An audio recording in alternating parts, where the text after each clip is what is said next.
வணக்கம் students, Shri Balajikumar Kandasamy. TN TET, SGT, TNPSC இந்த exam try பண்ணுற ஸ்டூடெண்ட்டுக்கு இந்த ஏரியா வெரி வெரி இம்பார்ட்டன்ட். தமிழ்லேருந்து இடைச்சொல் உரிச்சொல் இதிலேருந்து கண்டிப்பாக ஒரு கேள்வி வரும்.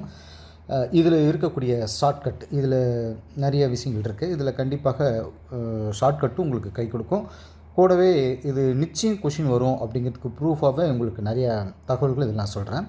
ஓகே, இப்போ நம்ம ஃபோர்ஸும் போக ஆரம்பிச்சிடலாம். இடைச்சொல் உரிச்சொல் மொழி பயன்பாட்டை முழுமையாக்கும் அப்படின்னு நம்ம இந்த இடத்துல சொல்கிறோம். அப்படின்னா இங்கே வரக்கூடிய ஒவ்வொரு வார்த்தைகளையும் மனப்பாடம் பண்ணிக்குவாங்க.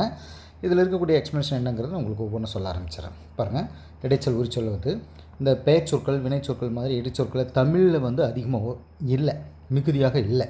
சரிங்களா? இருந்தாலும் இடைச்சொற்களே ஒரு மொழியோட பயன்பாட்டை முழுமையாக்கக்கூடிய ஒரு பொறுப்பு யாருக்கு இருக்குன்னா இந்த இடைச்சொல் உரிச்சொலுக்கு இருக்குது. ஸோ இடைச்சொற்கள் ரொம்ப ரொம்ப முக்கியமானது. இப்போ தாய் தந்தை போனார்கள் இருக்குன்னா தாயும் தந்தையும் அந்த வருது பாருங்கள், அது இடைச்சொற்கள். ஸோ இந்த மாதிரி இடைச்சொற்கள் மட்டும்தான் ஒரு மொழியினுடைய பயன்பாட்டை முழுமையாக்கும். இந்த ஒன்று மெயின்ல வச்சுக்கோங்க.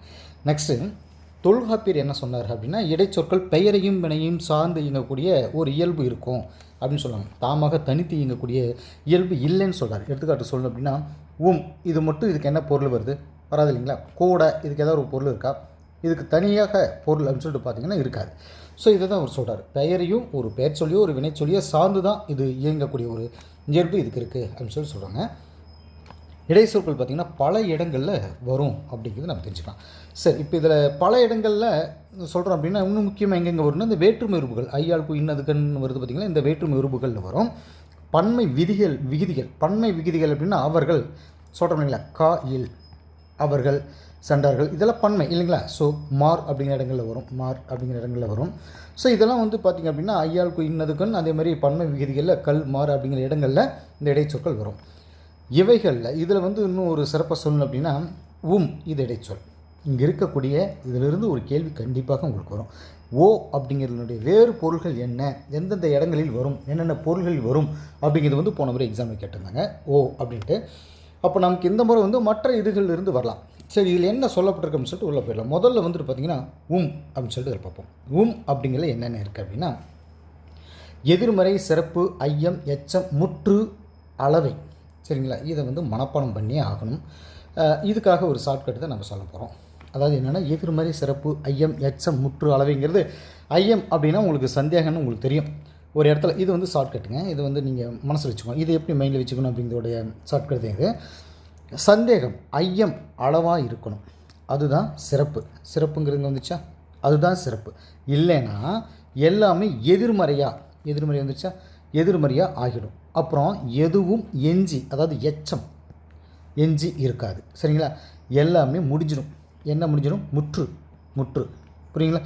ஸோ அளவை எதிர்மறை சிறப்பு ஐயம் எச்சம் முற்று அளவை அப்படிங்கிறது வரணும். ஸோ நமக்கு ஷார்ட்கட் இதில் என்ன சொல்கிறோன்னா இதை ஃபுல்லாக நீங்கள் மைண்டில் வச்சுக்கோங்க.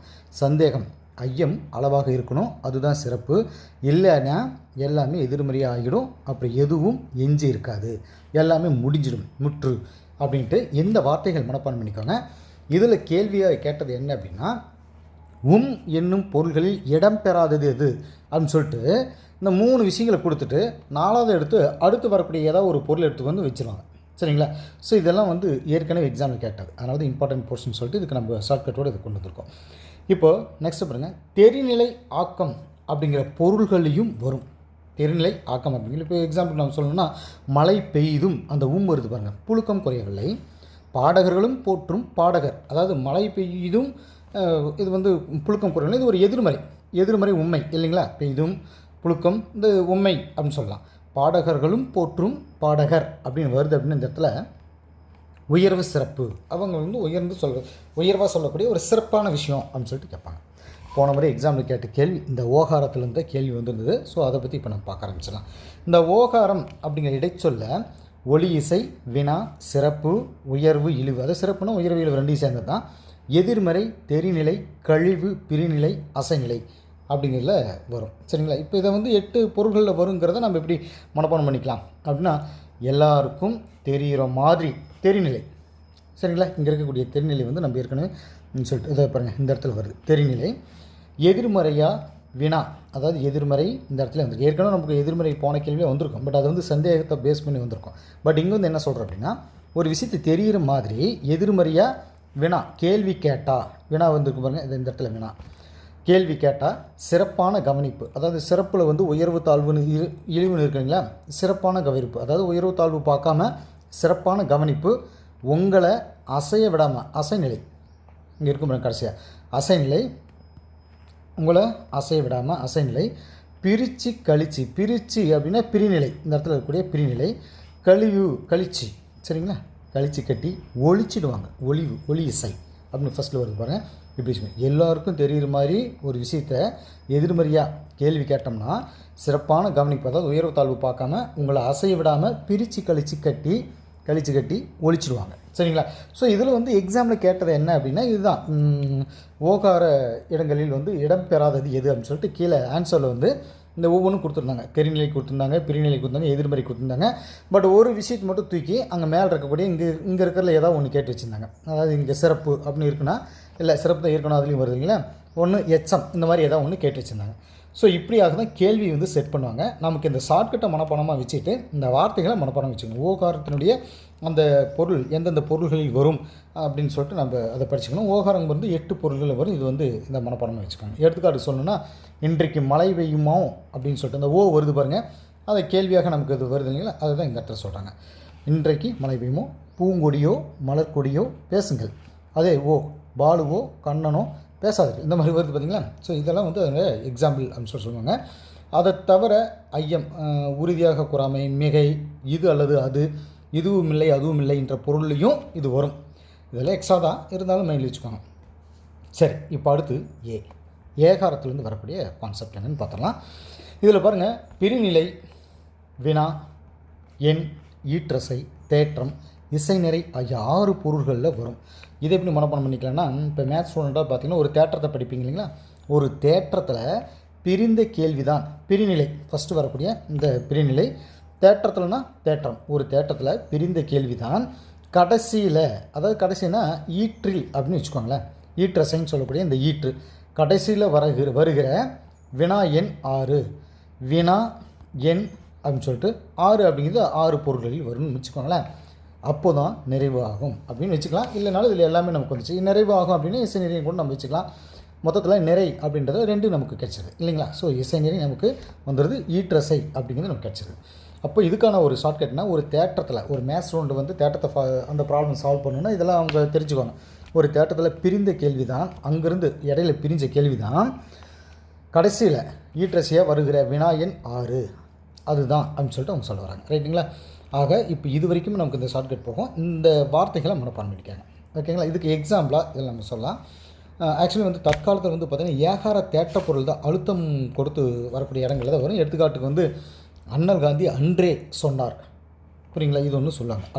அழுத்த பொருள் வரும். அன்றே ஏகார பொருள் வருது இல்லை, அது நடந்தே வந்தான் ஈத்துக்குட்டல் வருது இல்லையா. ஸோ இந்த மாதிரி வரக்கூடியது எல்லாமே ஏகாரம் அப்படின்னு சொல்லலாம்.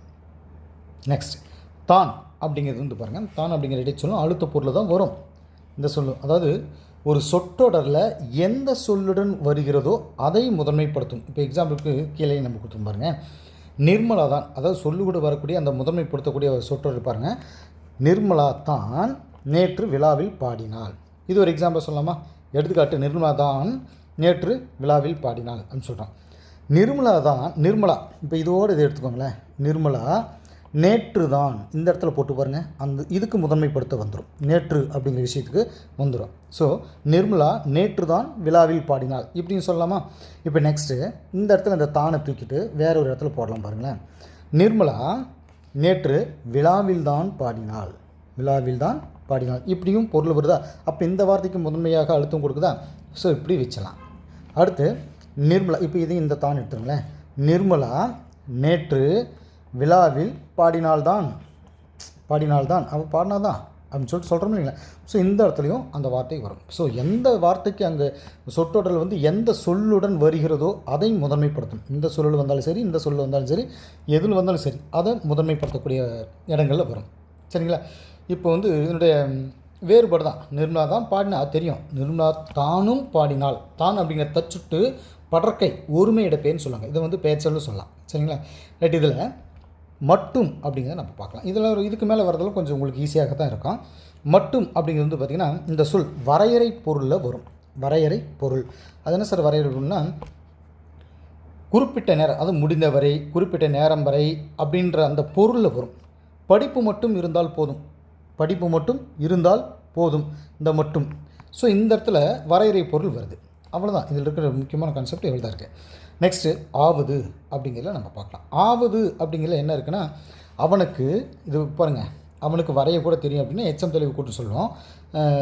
அவனுக்கு வரையக்கூட தெரியும். அதாவது இதில் இன்னும் ஒரு சில விஷயங்கள் நமக்கு சொல்லப்படுது. ஆவது அப்படிங்கிறதுல வந்து இது பல பொருளில் வரக்கூடிய ஒரு இடைச்சொல். சரிங்களா? 5 பேராவது வாருங்கள். 5 பேராவது, ஆவது இந்த இடத்துல வருது பார்த்தீங்களா? ஸோ இந்த இடத்துல வந்து நம்ம முடிச்சுக்கலாம். இதை 5 பேராவது வாருங்கள். குறைந்த அளவு 5 பேராவது வாருங்கள். அதே மாதிரி அவனாவது எவனாவது செய்து முடிக்க வேண்டும். அது, அதாவது இது அல்லது அது, இந்த 2 விஷயத்தையும் மைண்ட் வச்சுக்கோங்க. இது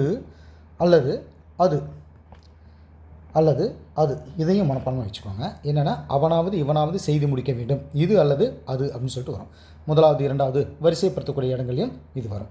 நெக்ஸ்ட்டு கூட அப்படிங்கிறத நம்ம பார்க்கணும். கூட அப்படிங்கிறது வந்து என்னிடம் ஒருவர், அதாவது தெருவில் ஒருவர் கூட நடமாடவில்லை, என்னிடம் ஒரு காசு கூட இல்லை, அது குறைந்தபட்சம்.